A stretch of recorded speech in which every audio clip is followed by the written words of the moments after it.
Good morning, Mr. McDermott. Good morning. Good morning. Welcome, and when you are ready, you may begin with your opening statement. Okay. Thank you, Chairwoman Roberts and members of the Commission. It's great to be with you today. My career and really my life have been defined by hard work, but more than that, of ridiculous good luck, even for an Irishman. I was born and raised in Carroll, Iowa. My dad, his name was Dell. He sold feed to livestock farmers. My mom, her name's Barb, played the organ at church and worked as a clerk in a local store. I'm the sixth of 7 kids in my family. All of our names begin with the letter M, which was confusing apparently for my parents because they called us all the wrong name constantly. And I will to this day answer to pretty much any name that starts with the letter M. My dad passed away in 2009, but my mom and 5 of my 6 siblings still live in Carroll County. I'm an uncle 17 times over and a great uncle 7 times. I was lucky to have grown up in Carroll. When I left town for college, I had 4 clean aces in my hand. I had a great family, I had a great neighborhood, I had a great education, and I had a great town. When I went to college at Iowa, I worked my way through school. I came back to Carroll in the summers and worked on an assembly line at a door and window factory there. Growing up in a big family, we didn't go on vacations to faraway destinations. In fact, I didn't go on my first commercial airline flight until I was 21. But between my junior and senior year of college, I had the opportunity to work in Washington, D.C. with Senator Grassley, to intern there. And that was the first time that I'd ever spent any appreciable amount of time outside of Iowa. And that gave me this sort of George Bailey-like itch to get out. And so I started applying to law schools all over the country. I was lucky to be accepted at Berkeley, and they had this unique thing where they paid for a flight out for me to visit. And of course, I took them up on it, and when I went there, I loved that campus, and that's where I went.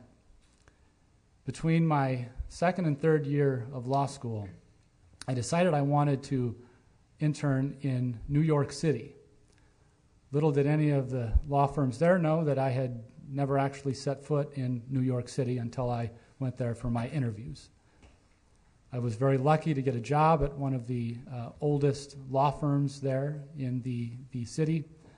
Had a great time there and went back to school with an offer.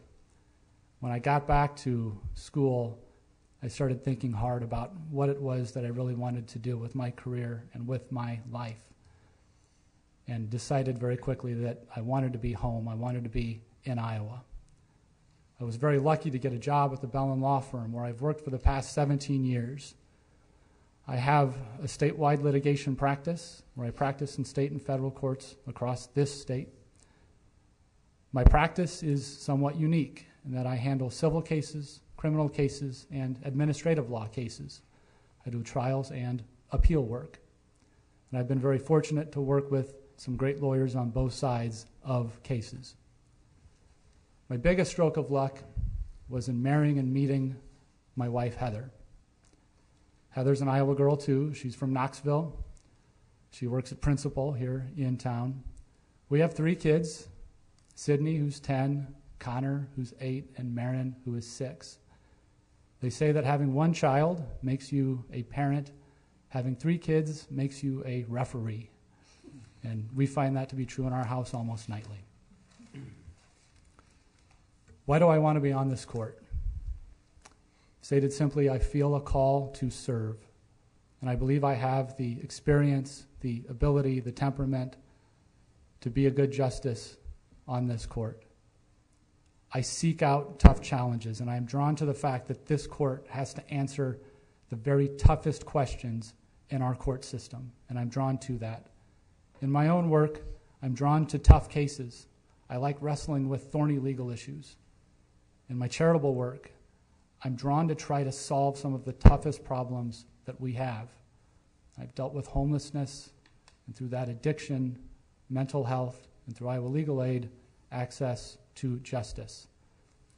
I'm drawn to the challenge not only of wrestling with these tough issues, but also of writing about them in clear, simple, direct, and readily understandable ways.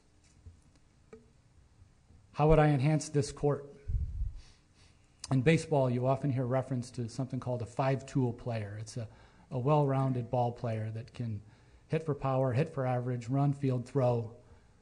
I believe that I have the tools to be a good justice. Like I said, I've had a very diverse practice that has enabled me to see many different areas of law. I believe that my trial experience and appellate work have been strong, and I've argued cases in this court, the Court of Appeals, the Eighth Circuit, the Bankruptcy Appellate Panel, and I believe that that has done me well. I believe that I'm a good researcher and a careful writer, and I've worked very, very hard at honing my craft.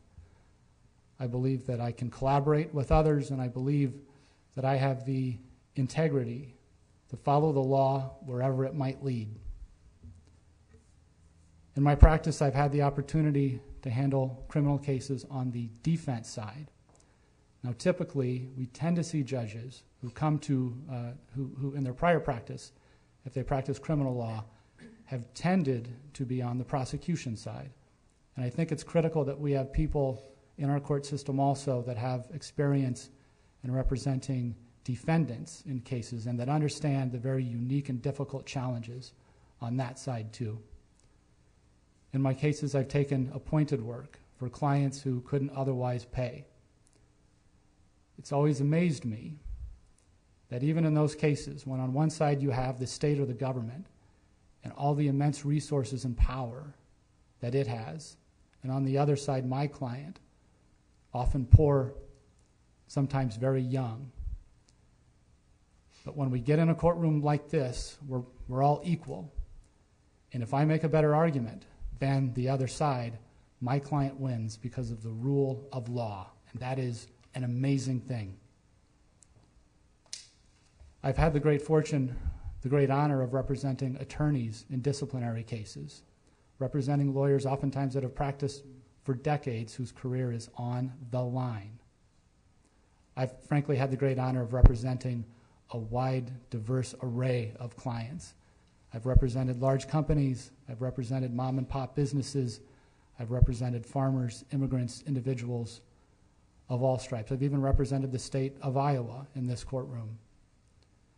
But if I were to become a justice on this court, I would have one client, the law. I come to this role to advance no agenda other than to carry out the oath to administer justice according to the law equally to everyone. I feel called to serve, and I believe that I have all of the tools necessary to be a strong justice on this court. I thank you for this opportunity, and I welcome your questions. Thank you. And we will begin our questions today with Mr. Spies. Well, I think I should almost disqualify myself because you and I have worked together so closely and are right now. So that being said, I'm going to ask you a question anyway. Do you think that there's a vacuum either in tone or direction of the court that you think that you could fill?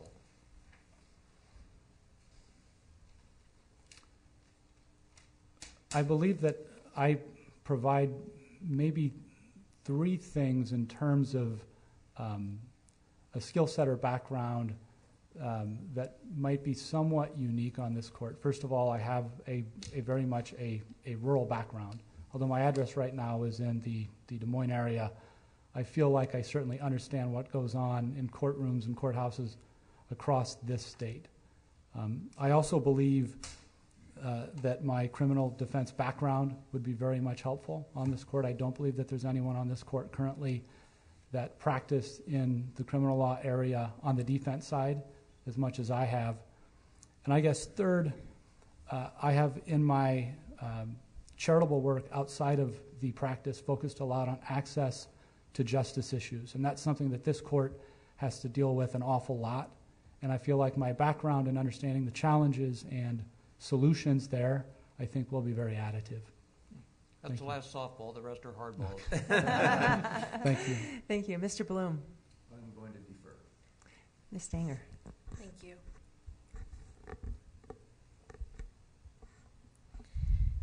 In addition to the, good morning. Good morning. In addition to the tremendous legal research and writing charge of our Supreme Court, they also have a significant administrative charge as far as ensuring justice throughout the state as our judicial branch. One of the qualities I think our justices need is servant leadership. And after knowing you, Matt, I know that you probably feel the same way. I wonder if you would share with this commission your experience in leadership roles, and particularly in servant leadership. Thank you. Thank you. I've had the very good fortune to be able to serve outside of my regular work. I've served on many homeless solution-directed programs. I'm currently president of the Iowa Legal Aid Board, but I've served in leadership roles in many other organizations. I feel that in those roles, it is critical to understand what they do, and oftentimes my beginnings in those organizations or in those missions wasn't at the top. With homelessness, I started literally meeting people in outreach, meeting homeless people and trying to understand and frankly trying to help them with their legal issues, and that's how it started. And then I got on a board, and then I sort of moved up. But I think it was incredibly helpful to start sort of in the trenches and understanding what the people that you're serving are actually going through. And Iowa Legal Aid, it was very similar. I frankly started answering phones, and from there I was asked to serve on a different committee to fundraise, and then a different committee that was moving toward eventually the board of directors where I serve now. And so I think having an understanding of the mission, but also understanding the people that you're trying to serve is critical. And I think that by virtue of my practice on this court system, I have a very good understanding of practitioners and clients and what they go through. Thank you. Thank you. Mr. Horbach. Thank you, Madam Chair. Good morning. Good morning. I'm reading your quote on the newspaper, did a review of each one of you, and you list from large corporations to small, closely held businesses to individuals, from immigrants to farmers to social workers, all the way up to CEOs, and I'm paraphrasing that. I love this statement right here. I have given my best efforts on behalf of all of them, and then your quote goes on. And I think that's what Iowans are looking for, someone who at the end of the day can say, I gave my best efforts. And part of the reason why I think I, as a non-attorney, more of a public person, there's so much specialization in the law. And because of that specialization, even though they may not say it publicly, you may have a justice who says, I'm going to hand that over to you because that's your area. And that's okay for legal and advice and all that stuff, but I still want somebody who's going to give every decision their all to the best of their level. Give me comfort on that you can do that at the Supreme Court level. I believe that I can. I've had a very much of a generalist practice, and this is a generalist court. And so this court hears cases of all types, and it tends to be the very toughest cases and the ones of most public import. And so on this court, I'm going to research very hard on things that I really haven't done much of, but I'm also going to focus very hard on trying to write in a way that is very clear and readily understood by all people to the extent that I possibly can. Thank you. Thanks. Mr. Goodman. Thank you, Madam Chair.